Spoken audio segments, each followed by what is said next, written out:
A policy is putting cold case investigators in limbo.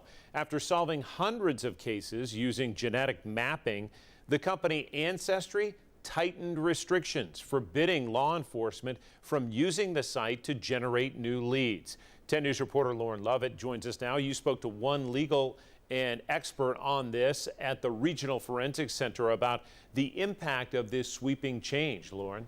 John, using DNA is still relatively new for the Forensic Center, but the director says it's becoming extremely important. And there are cases that would remain unsolved without the technology used to match a sample with a living family member.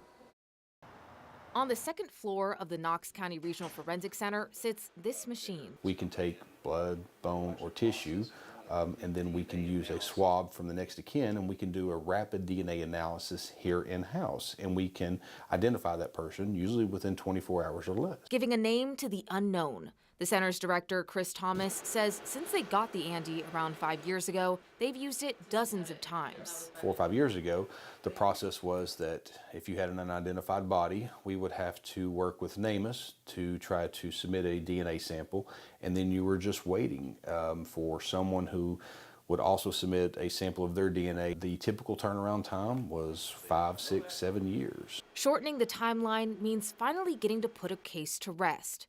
The center also works with Othram, a company in Texas that uses genetic genealogy to solve unsolved cases.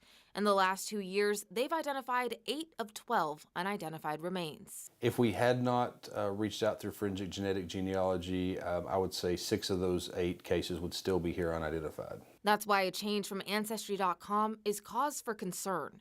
The website's terms and conditions now specify its services are not to be used for law enforcement.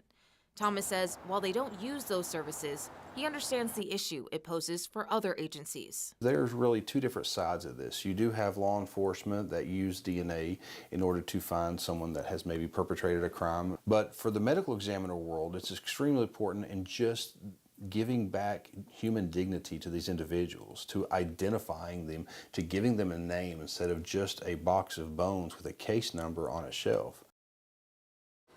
While the center is not impacted by Ancestry's changes, Thomas says they have received 3 or 4 more unidentified remains they don't have the funding to solve. He says he's hopeful there will be a grant that will allow them to give these people and their families the closure they deserve. John.